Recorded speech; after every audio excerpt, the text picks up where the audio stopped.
I'm here with Anthony Rizzo from Fort Lauderdale, Florida, right? This isn't too different from that, less humidity. It's got to feel kind of nice for you, right?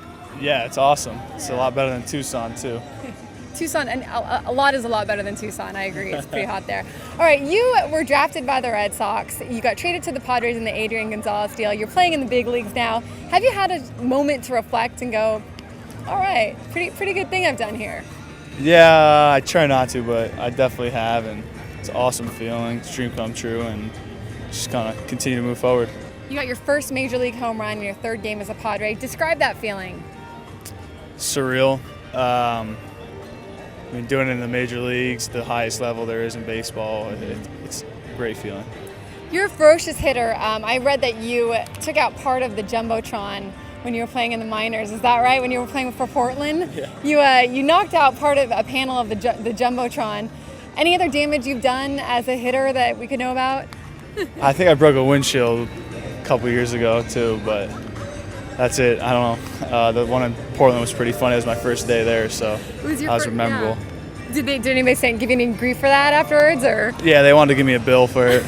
After you got drafted by the Red Sox, you're playing, everything's going well. You find out you have Hodgkin's lymphoma.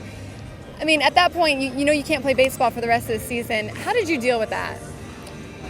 Just dealt with it as good as I can, as strong as I can. I knew I couldn't play anymore, and it sucked, but I just wanted to beat the cancer and go on and move on with my life. How'd that affect you as a person now, in your perspective of things or anything? Just not to take things for granted in life and in general. You talk like you're a lot older than 21. You have that poise and that confidence. You seem like you've been in the big leagues for a while now.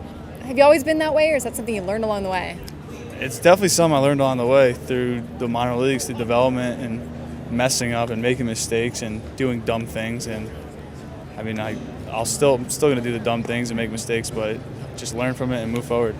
All right, I want to talk about your family. Every time they show shots of your family in the stands, there's like 30 people and they're having a blast, they're jumping up and down.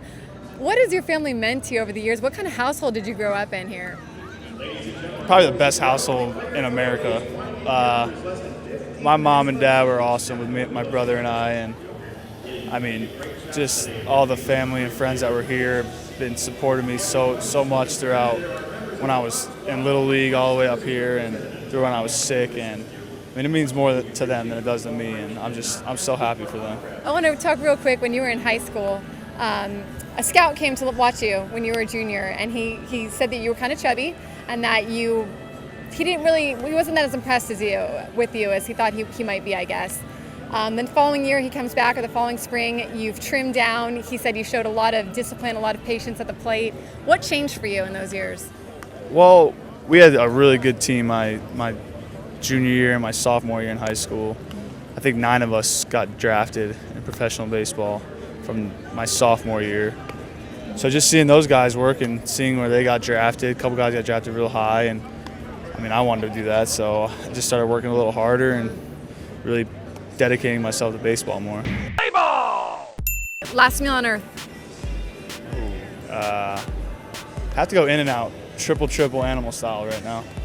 Best part about the clubhouse? The hot tubs. Casey Kelly? He's the man. It's like your BFF, right? He is one of my best friends, yes.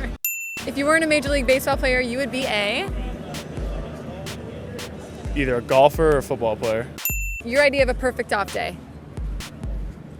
Bruno Mars' The Lazy Song.